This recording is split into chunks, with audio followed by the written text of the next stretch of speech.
अस्सलाम वालेकुम। Today we are going to study about chromosomes. Chromosomes के बारे में स्टडी करेंगे। What are chromosomes? Chromosomes actually colour bodies. Chroma means होता है कलर और सोमा मीन्स होता है body. So the literal meaning of chromosomes is colour bodies. तो लिटरल मीनिंग इसकी एक्चुअली जो वर्ड है क्रोमोसोम्स होती है, but chromosomes are not colour bodies, therefore this term is called misnomer. अब ये मिजनोमर का मतलब होता है रॉन्ग टर्म, यानी कि हकीकत में एक्चुअली क्रोमोसोम्स कलर बॉडीज नहीं होते हैं, इसीलिए इस टर्म को हम मिजनोमर कहते हैं। Chromosome first discovered by or observed by German embryologist Walter Fleming। Walter Fleming ने 1882 में क्रोमोसोम को ऑब्जर्व किया। ऑब्जर्व किस चीज में किया? एक्चुअली ये स्टेन कर रहा था सिलामेंडर का लार्वा। सिलामेंडर का लार्वा किस डाई में स्टेन कर रहा था? पार्किंस एनिलीन नामी एक डाई थी जिसके अंदर ये सिलामेंडर का लार्वा स्टेन कर रहा था। तो इसने क्या पाया वहां पर? एक्चुअली कुछ डार्कली स्टेन थ्रेड, यानी ऐसे धागों को पाया जो कि बहुत गहरे कलर एक्चुअली उस डाई से हासिल कर रहे थे। तो क्योंकि वो इंतहाई रंगदार धागे थे, इसीलिए उसने उन्हें क्रोमोसोम्स यानी कलर बॉडीज का नाम दे दिया। Chromosomes are thread like structure, धागे नुमा इकसाम होते हैं, made up of highly condense chromatin material. जो एक्चुअली जब कोई भी सेल इंटरफेस की हालत में होता है तो उसमें धागों का एक जाल मौजूद होता है जिसमें कोई धागा अलग अलग नजर नहीं आ रहा होता है, लेकिन जब सेल डिवीजन का वक्त आता है तो यही धागे कंडेंस हो जाते हैं या मोटे हो जाते हैं और अपनी अलग अलग पहचान देने लगते हैं। और इन धागों को, यानी अब ये जो क्रोमेटिन नेटवर्क से धागे अलग अलग हुए, इन्हें हम क्रोमोसोम्स का नाम देते हैं। They appears during cell division, ये सिर्फ सेल डिवीजन के वक्त अपीयर होते हैं। In specific number according to species, हर स्पीशीज में इनकी जो तादाद होती है वो स्पेसिफिक होती है, जो उस स्पीशीज का कैरेक्टरिस्टिक फीचर होती है, and they carry gene on it. For example, अगर ये किसी इंसान का न्यूक्लियस है तो इसके अंदर इंटरफेस में धागों का जाल है, लेकिन जब सेल डिवीजन का वक्त आएगा तो यहाँ पर एक्चुअली 46 क्रोमोसोम्स यानी कि 23 पेयर्स अपेयर हो जाएंगे। ये एक इंसान का करेक्टरिस्टिक फीचर है कि उसके जो न्यूक्लियस है उसमें 46 क्रोमोसोम्स मौजूद होते हैं और इन क्रोमोसोम्स के ऊपर जीन मौजूद होंगे। Beginning of cell division, cell division के स्टार्ट में each chromosome consist of two identical thread, हर क्रोमोसोम दो धागों पर मुश्तमिल होता है, which attached with each other and called sister chromatids. अब सेल डिवीजन का जब स्टार्ट होता है उस वक्त कोई भी क्रोमोसोम्स एक्चुअली दो धागों पर मुश्तमिल होता है। एक धागा इस तरह नजर आता है और दूसरा धागा इस तरह नजर आता है, और ये एक कॉमन पॉइंट पर एक दूसरे से अटैच हुए हुए होते हैं। और ये जो दोनों धागे हैं ये अलग अलग क्या कहलाते हैं? सिस्टर क्रोमेटिड्स कहलाते हैं। सिस्टर क्रोमेटिड्स कहलाते हैं।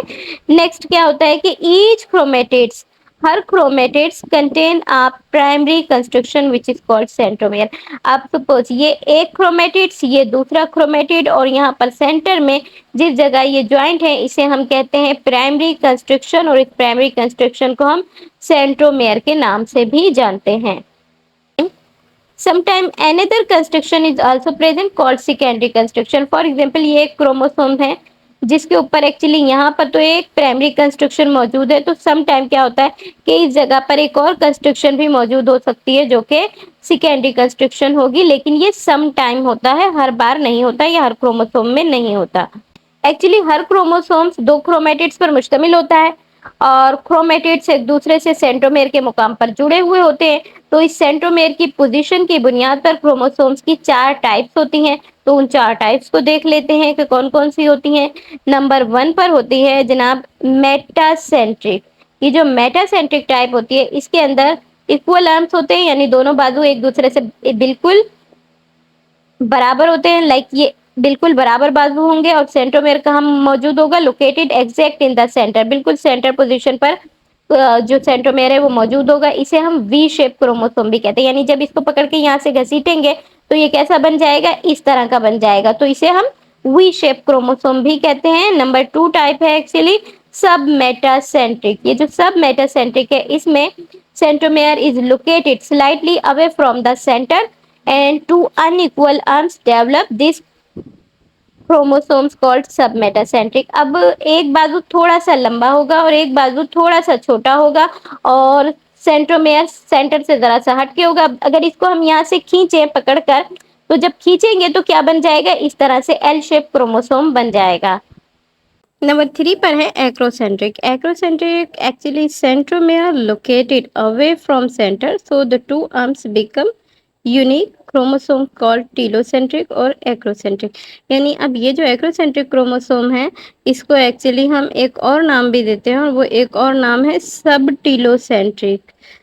सब टीलोसेंट्रिक का नाम भी देते हैं क्योंकि जो नंबर 4 एक्चुअली टाइप होती है क्रोमोसोम्स की, उनमें सेंट्रोमेयर लोकेटेड एट एंड, बिल्कुल एंड पर होता है। यानी पहले मैं टीलोसेंट्रिक के बारे में बताती हूँ कि देखो, एक बाजू जो है वो बहुत लंबा होता है और एक बाजू इतना छोटा होता है कि नज़र भी नहीं आता, यानी ये सेंट्रोमेयर है, दूसरा बाजू हमें नज़र ही नहीं आ रहा है। तो ये वाली जो टाइप है ये एक्चुअली टीलोसेंट्रिक कहलाती है, यानी बिल्कुल एंड पर सेंट्रोमेयर मौजूद है। तो इससे ज़रा सा ऊपर अगर सेंट्रोमेयर मौजूद हो, यानी ये एक बाजू है और ये सेंट्रोमेयर, और नीचे एक छोटा सा बाजू अगर हमें नज़र आए इस तरह से, तो ये वाली जो टाइप है ये एक्चुअली सब टीलोसेंट्रिक या एक्रोसेंट्रिक कहलाती है।